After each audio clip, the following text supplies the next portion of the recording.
I've heard it said, doubt your doubts, not your faith. Hey there, I'm Stephanie Lynn Ray. So Saturday was my Hope Elevated conference, and it was a crazy ride getting to that point. I felt like God told me to hold the conference. And in my mind, I thought that meant that things would go as planned, that tickets would sell, and that it would be a reasonable financial choice. I didn't care about making money, but I did think I would break even. And a few days before the conference, we still had a lot of seats, if I'm honest. And I was pretty nervous about it because if I didn't sell the seats, I just charged what it cost to hold the conference. So if I didn't sell the seats, I wasn't going to break even. But I got a little nervous, and I started to question whether or not, was I understanding what God really told me to do? And then I reflected on other times where God has asked me to do something and things didn't turn out the way that I thought they would, and seemed detrimental and devastating, and ended up being incredible blessings. So I'm going to share one of those with you, and then give you some more information about this conference and why things actually worked out the way God wanted them to. So years ago, after I had had 12 miscarriages, I had a friend offer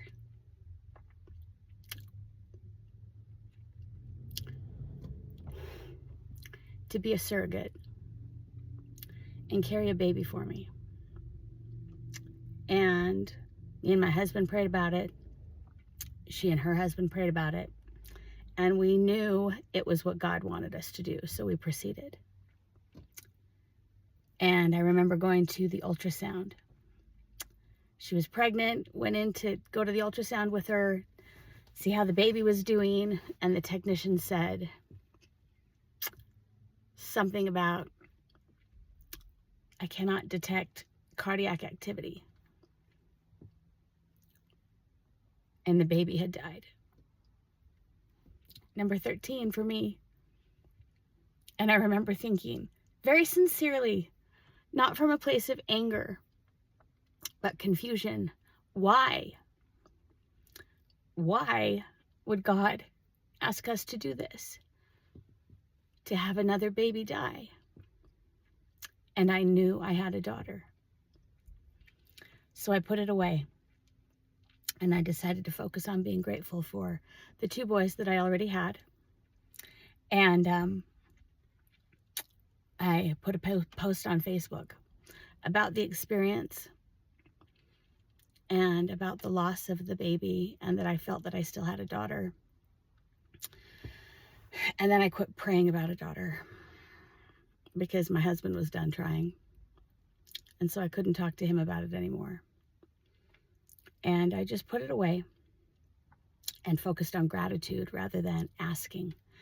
And 2 years later, I was babysitting my friend's children. She was a recent widow, and she had 4 young children, twin baby girls that were born. And 4 days later, their father died.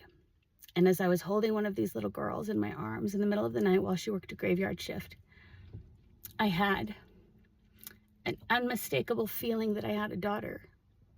And I prayed again. And I said, God, if I have a daughter, help me bring her home. And the next morning, a stranger on Facebook who had read my post from 2 years prior reached out to me, and she said, I have my 5-week-old granddaughter. Her parents are drug addicted and homeless, and I want you to adopt her. And 3 days later, I had my daughter in my arms. And had it not been for the fact that I had a surrogate that lost a baby, and a post that I put on Facebook, I wouldn't have found my daughter. Now, the reason that's super applicable is because of what follows. Not only did it bring me my daughter, which was super important, but the timing was also right. After this grandmother brought my baby to me. She left and she tried to extort us for money. And when we wouldn't give her a home in Utah, was what she wanted, she told the authorities that we had kidnapped the baby. And she came back with the police 5 days later in the middle of the night. And they were pounding on our door. We started the legal process before we ever got the baby. And there are so many nuances to this, so many little miracles, so many blessings. But when they came to our door, I was able to show them that we had been granted emergency guardianship through the courts and that we were doing everything legally. And at that point, to be honest, having had things go ways I did not expect previously, I didn't know for sure if I was going to end up adopting that baby or if my job was to save her from being trafficked. Grandmother had a list of people that were willing to pay for the baby. And one of those was a man that was a convicted pedophile. So last week, I received a call from my attorney from the adoption telling me that a district attorney from the state where this grandmother lives had reached out to him concerning the adoption because they were investigating child trafficking. And my daughter's biological sister, she has 6 other siblings, the one just older than her who was being raised by the grandmother had been taken into state custody because the grandmother was beating her. So what I was reminded of last week is that not only did that experience of the surrogacy, the failed surrogacy, bring me my baby, but it also saved my baby. It saved my baby from being trafficked. She's one of 7 biological siblings, and all of the 6 other siblings have been severely abused.